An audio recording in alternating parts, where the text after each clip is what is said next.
eu fui saindo de uma mentalidade de ser religioso, porque o religioso, basicamente, eu não sentia culpa. Eu tinha prazer. Mas era um prazer na oração e não em Deus. Ok, em ter cumprido o negócio e enchido a barrinha Isso, imaginária. Né? Isso. Fala aí, meus queridos, graça e paz, que Deus abençoe a vida de cada um de vocês. Quero agradecer a todos vocês que estão se inscrevendo aqui no nosso canal, que Deus abençoe a vida de cada um. Hoje eu quero trazer um vídeo aqui para nós fazer uma reflexão sobre algo que é muito sério e vai mexer um pouco com o nosso ego. Vai mexer um pouco com a nossa ferida. Coisas que não queremos enxergar e tá assim, ó, na nossa frente, tá um palmo na nossa frente e você já até percebeu, mas às vezes você tem medo de falar, às vezes você tem medo de colocar o seu joelho no chão e falar com Deus referente esse assunto que nós iremos comentar aqui. O vídeo que eu vou ver hoje, aqui junto com vocês e comentar algo em cima, eu já quero deixar todos os créditos, tá bom? Ao canal do pastor Douglas Gonçalves, que é um corte do Jesuscope, né? Que é o canal que tem aqui no YouTube. E foi uma entrevista que ele fez com um pastor chamado Ângelo Basso. Ângelo Basso. Ele é um pastor, né, sênior da igreja Convergência e líder do movimento Convergência, igreja sala de oração e base missionária, ambos em Monte Mor, São Paulo. Eu nem sabia que existia essa cidade. Monte Mor, São Paulo. Faz parte do Ministério Impacto e está ligado ao FUR 12, África do Sul, movimento de apoio às igrejas em vários países. Ou seja, vamos ver um vídeo de uma pessoa aqui que tem peso, que tem experiência, que sabe o que vai falar. Não é qualquer pessoa não, tá? Então, antes de começar a ver o vídeo aqui, eu gostaria de ler algo aqui que tem tudo a ver com esse vídeo que nós vamos assistir. Livro de Mateus, capítulo 15. Vamos ler o versículo 8 e 9. Vamos ler o 7, 8 e 9. Só que o título da mensagem é Jesus e a tradição dos anciões. O que contamina o homem. Quero ler também o primeiro versículo aqui que diz assim, ó. Então vieram de Jerusalém a Jesus alguns fariseus e escribas e perguntaram, fizeram várias perguntas. Aí eu quero ler aqui a parte que Jesus fala com eles. Diz assim, versículo 7, Mateus capítulo 15, versículo 7, diz assim: Hipócritas, bem profetizou Isaías a vosso respeito, dizendo: Este povo honra-me com lábios, mas o seu coração está longe de mim, e em vão me adoram, ensinando doutrinas que são preceitos de homens. E o versículo 10, e tendo convocado a multidão, disse-lhe: Ouve e entendei? Não é o que entra pela boca o que contamina o homem, mas o que sai da boca, isto sim contamina o homem. Vamos aqui para o vídeo. Vai falar sobre religiosidade. Sobre religiosidade. Vamos aqui para o vídeo e eu vou comentando aqui com vocês algumas coisas muito importantes que eu preciso falar aqui para vocês. Tá bom? Vamos aqui assistir esse vídeo agora. Eu fui saindo de uma mentalidade de ser religioso, porque o religioso, basicamente, eu não sentia culpa. Ó, só um detalhe, tá? Não olha para a fisionomia dele, que é o estilo dele, já vai tirando aí esse pensamento religioso, já vai tirando aí do seu coração, da sua mente que só porque você tá com a barbinha feita, que significa sinal de santidade, vai tirando. Escuta bem o que ele vai falar e eu vou comentar algo aqui já. Conforme o vídeo for passando, eu vou comentando aqui. Eu tinha prazer. Mas era um prazer na oração e não em Deus. Ok, em ter cumprido o negócio e enchido a barrinha Isso. imaginária. Né? Isso. Entenderam o que ele falou? Que ele tinha prazer. Ele era muito religioso, mas ele tinha prazer na oração e não em Deus. Realmente são coisas diferentes. São coisas totalmente diferentes. Você ora a Deus para ter aproximação, ter intimidade, criar aquela amizade com Deus, criar uma intimidade grande com Deus. Então, se você não tomar cuidado, a religiosidade ela faz isso. É igual o pastor Douglas Gonçalves falou aqui. Falou, então, você sentia no coração o dever cumprido, que é isso que a religiosidade ela faz. Ela força eu e você querer cumprir. Hoje eu vou para a igreja para bater o cartão. Só um exemplo que eu tô dando. Pro pastor me ver, pro irmão me ver que eu tô lá. Hoje eu vou orar porque o meu ego precisa ser enchido e dizer assim, não, eu já orei hoje, eu já busquei hoje. Um dia, olha o que a religiosidade ela faz. Se você não orar, quando você tá com um pensamento religioso, se você não orar todos os dias, tanto tempo, tantas horas por dia, você no outro dia se sente ruim. Você se sente um trapo, se sente desculpa a expressão com todo respeito, se sente um lixo de pessoas porque você acha incapaz só porque você não cumpriu com o que tinha que ser cumprido. Então isso é muito complicado, pessoal. Isso é muito complicado. Vamos continuar Depois, basicamente, você começa a crescer e aí você sabe que aquilo não é certo. Então, mas você sabe que não pode parar de fazer, porque se você parar, você desvia. Porque você acha que é aquilo que te segura e não a graça. Então, aí você continua, mas com culpa de estar fazendo. Ok? Ok. É o segundo estágio aí do seu. Aí, fiquei um tempo assim. Depois, que foi quando eu quebrei, eu fiquei... Foi quando eu tive burnout. 6 meses sem orar, eu acho. E foi muito bom. Olha só, tá vendo? Não leva pro outro lado. Isso era quando ele estava muito sobrecarregado. Ele estava com um pensamento religioso. Ele estava encharcado de religiosidade. Ele falou sobre aí essa palavrinha aí, burnout, que significa síndrome de burnout, ou síndrome do esgotamento profissional. Isso aí é um esgotamento, um distúrbio emocional com sintomas de exaustão extrema. Aí vem estresse, esgotamento físico, tudo isso é situações, segundo os estudiosos, psicólogos, psiquiatras, são situações que resultam de situações de trabalho desgastante, que demandam muita competitividade ou responsabilidade. A principal causa da doença é justamente o excesso de trabalho, ou seja, a religiosidade no meio evangélico às vezes causa isso. Você pode até estar estranhando o que eu vou te falar agora, mas infelizmente, quando você é muito religioso, acaba causando esse esgotamento em você. E às vezes você acha que está fora da vontade de Deus e não é. Deus está dizendo assim para você, respira, respira. É isso que ele está comentando aqui sobre o burnout. É isso que ele está falando, que foi muito bom.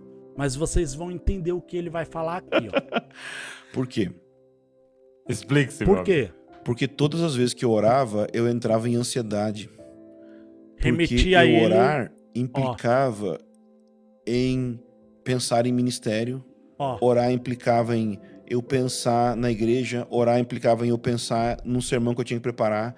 E disparava a ansiedade. Eu não... Entendeu? Eu não conversava mais com o meu... Um gatilho. Isso, eu não conversava com o meu amigo. Eu entrava num sistema de trabalho, de recompensa, e eu eu parei de orar. Não que eu entrei num modo de carnalidade, simplesmente eu não conseguia. Só que eu percebi que o maior motivo pelo qual eu estava sofrendo por não orar não era por falta de comunhão com Deus. Olha aí. Porque, a presença é o que nos sustenta. Mas o que estava me matando não era a falta da presença. Era a culpa por causa da falta da atividade religiosa. Exatamente. Tá vendo, pessoal? O que ele explica é exatamente o que o texto aqui fala.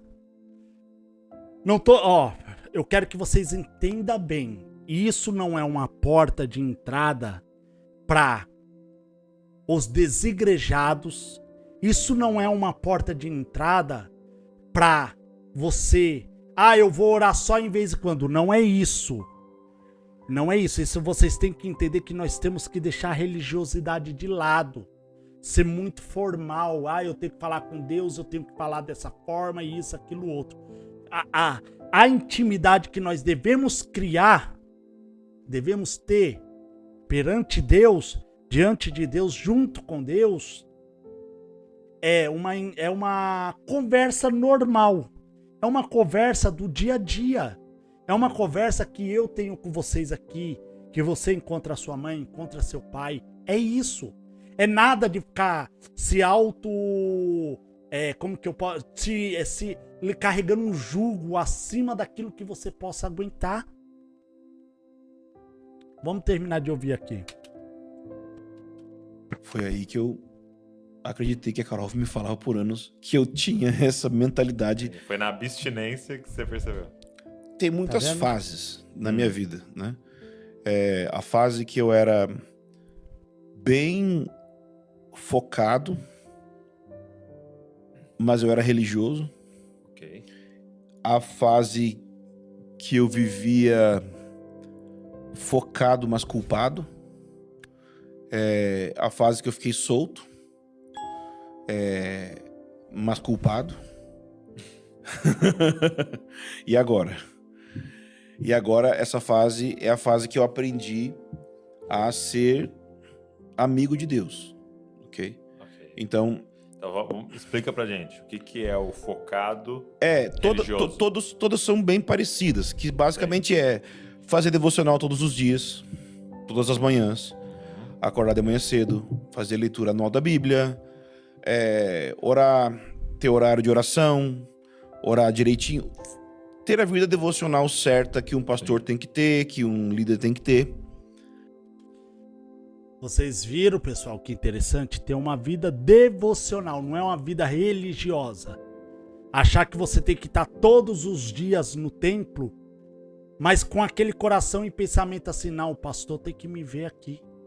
Não, Deus, tô aqui, não falho. No dia, o religioso é assim. No dia que ele falha na leitura, ele não consegue ler porque tá cansado. No dia que ele não consegue orar porque ele tá cansado, ou ele não consegue cumprir aquela 1 hora, 2 horas de oração porque tá cansado, ele já se sente culpado nessa situação. Ele já começa a se automutilar com palavras que eu sou incompetente. E isso é porta pro diabo entrar e destruir a nossa vida. Então, isso não significa que você não possa ter o seu devocional, a sua disciplina. Seja 10 minutos, 15 minutos, 1 hora, 20 minutos, independente do tempo. Você lembra lá do fariseu e do publicano? Lucas capítulo 18, versículo 9. A parábola do fariseu e o publicano. Propôs também esta parábola alguns que confiavam em si mesmos por se considerarem justos e desprezavam os outros. 2 homens subiram ao templo com o propósito de orar, um fariseu e outro publicano. O fariseu, posto em pé, orava de si para si mesmo. Desta forma, o Deus, graça te dou, porque não sou como os demais homens, roubadores, injustos e adúlteros, nem ainda como este publicano. Jejuo 2 vezes por semana e dou o dízimo de tudo quanto ganho. O publicano, estando em pé longe, não ousava nem olhar para os céus, mas batia no peito, dizendo: ó Deus, sê propício a mim, pecador. Digo-vos que este desceu justificado para sua casa, e não aquele, porque todo o que se exalta será humilhado, mas o que se humilha será exaltado. O outro orava em pé, dizendo: eu dou dízimo de tudo, isso, aquilo, outro. Teve o outro orando, e Senhor, me perdoa. Ele de cabeça baixa. Eu não sou digno. O que eu tenho está aqui. Tem misericórdia de mim. Tem misericórdia de mim. É isso. É fazer as coisas não para os outros ver. E eles, o fariseu, ele orava nas esquinas para os outros ver. E não é assim na nossa vida? Às vezes nós queremos fazer para mostrar para as pessoas, ficar mostrando para os outros. Mas O que entra na linha do religioso para você? é sentir que Aí vai isso me explicar. validava para pregar, Ó, que isso me validava, que se eu não fizesse isso eu não poderia pregar, Ok. que se eu não fizesse isso eu não poderia, que isso enchia a barrinha de energia lá, Tá. para dar os especiais lá de profético.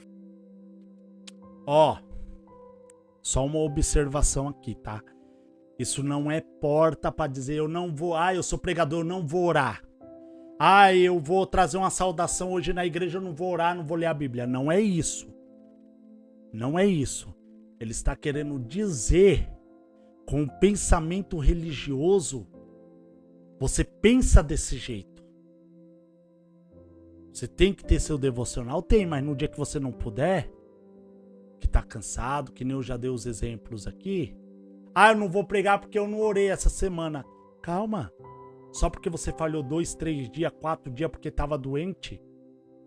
A Bíblia diz assim: orai sem cessar. O que é orar sem cessar? É você ficar 24 horas orando? Não. Todo momento você tá limpando uma casa, tá lavando uma louça, tá indo pra faculdade, você tá indo comprar uma roupa, isso aqui, cuidando da sua filha, do seu filho, e você tá ali intercedendo, falando: Deus, tô aqui. Beleza. Bem explicado.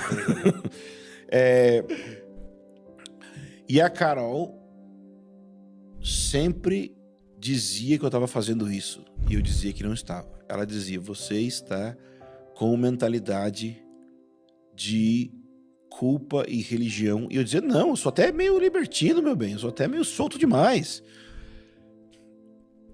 E na verdade era por causa de certos literaturas que eu tinha acessado no passado.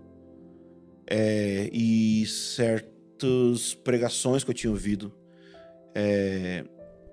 da temática de avivamento. Eu sou apaixonado por avivamento. E eu continuo amando, não mudei de paixão, e continuo amando os autores que eu li e os pregadores que eu ouvi.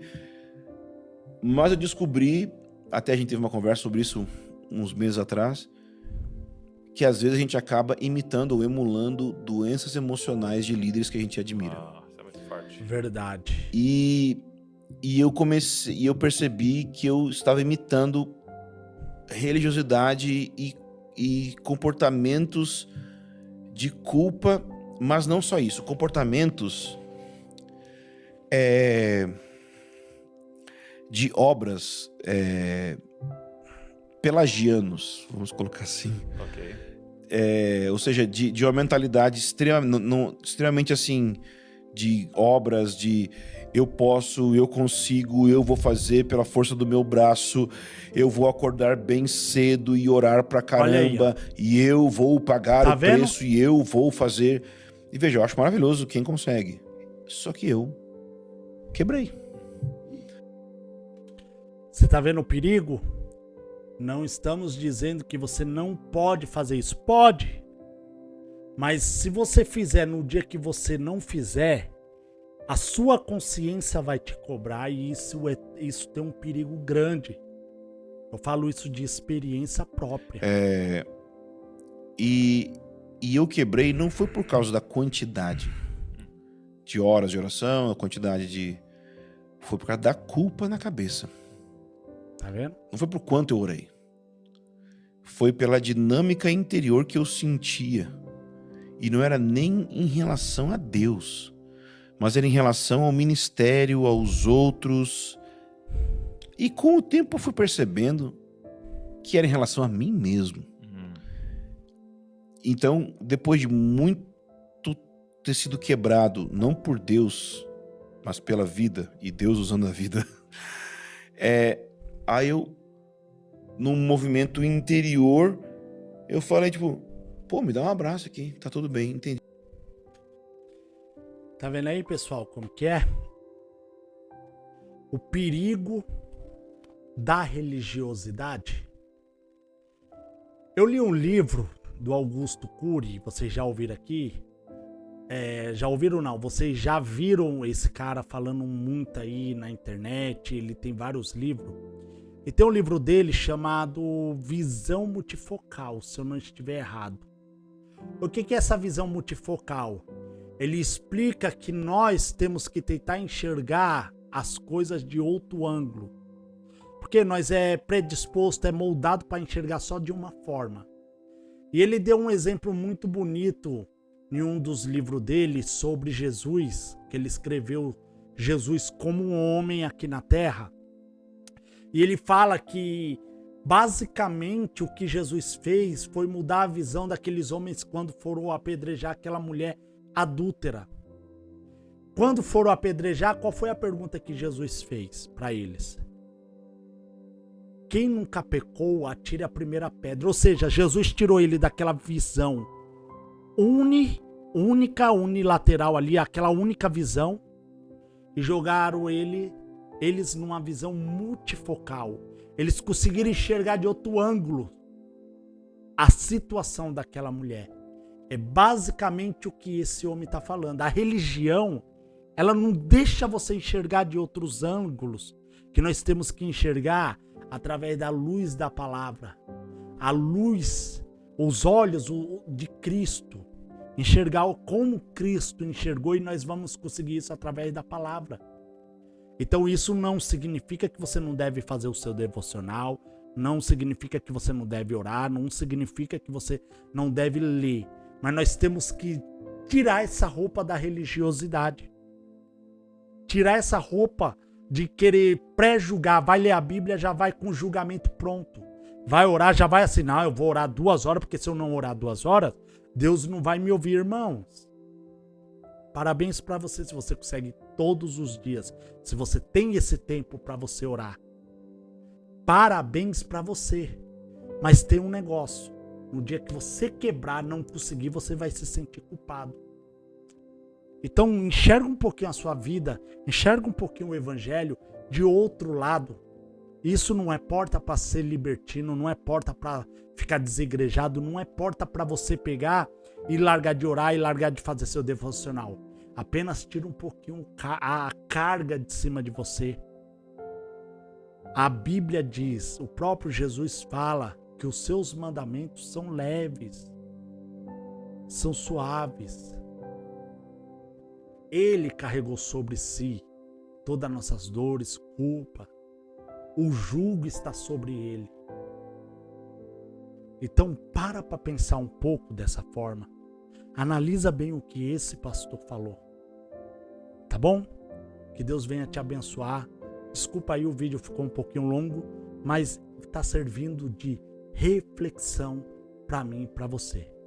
Que Deus abençoe a sua vida e Deus abençoe o seu dia, sua noite, independente do horário que você vai assistir esse vídeo. Que Deus te abençoe. Fique na paz do nosso Senhor Salvador Jesus Cristo.